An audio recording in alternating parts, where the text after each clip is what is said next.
भगवद गीता का दूसरा अध्याय सांख्य योग के नाम से प्रसिद्ध है।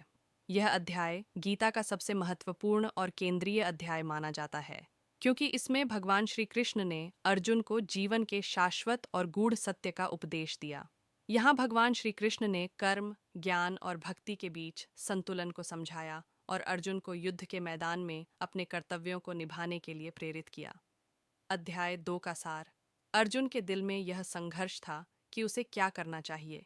एक ओर वह अपने रिश्तेदारों से युद्ध न करने के लिए इच्छुक था, दूसरी ओर उसे कर्तव्य और धर्म का पालन करने का भी दबाव था। यह स्थिति उसके मानसिक और भावनात्मक संतुलन को बिगाड़ रही थी। अर्जुन का आत्मसंदेह और विषाद देखकर श्री कृष्ण ने उसे उपदेश देना शुरू किया। अर्जुन का विषाद। श्लोक 1 से 20। अर्जुन ने युद्धभूमि में अपने कर्तव्यों के प्रति शंका व्यक्त की और कहा कि वह अपने रिश्तेदारों, गुरुओं और मित्रों के साथ युद्ध नहीं कर सकता। श्री कृष्ण ने अर्जुन को समझाया कि शरीर नश्वर है और आत्मा अमर है, इसलिए तुम्हारा कर्तव्य धर्म का पालन करना है, न कि व्यक्तिगत संबंधों के आधार पर निर्णय लेना।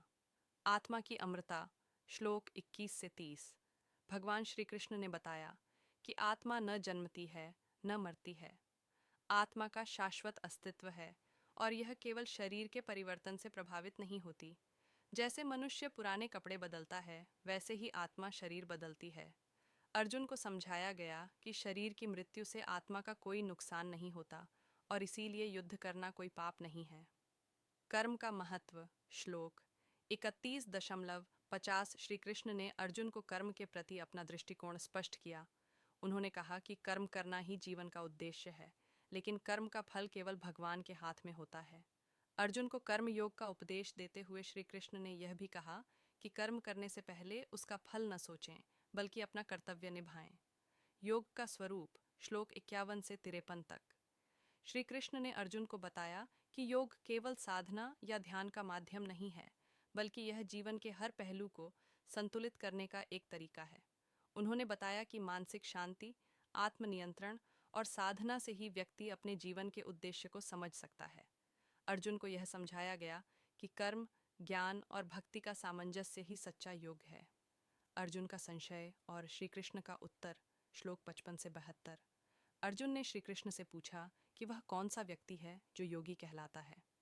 श्री कृष्ण ने कहा कि जो व्यक्ति बिना किसी सांसारिक अपेक्षाओं के परमात्मा में रति रखने वाला और सच्चे कर्मों में लीन होता है, वही सच्चा योगी है। वे व्यक्ति जो समता, संतुलन और बिना किसी द्वेष के कार्य करते हैं, वे योग में स्थित होते हैं।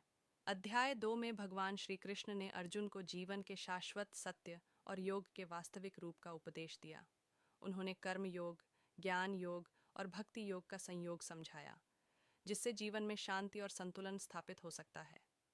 इस अध्याय में भगवान ने यह भी स्पष्ट किया कि जीवन का उद्देश्य केवल भौतिक सुख प्राप्त करना नहीं है, बल्कि आत्मा की वास्तविकता को पहचानना और उस पर ध्यान केंद्रित करना है। भगवद गीता का यह अध्याय न केवल अर्जुन के लिए, बल्कि संपूर्ण मानवता के लिए एक अमूल्य धरोहर है, जो जीवन के हर पहलू को समझने में सहायक है।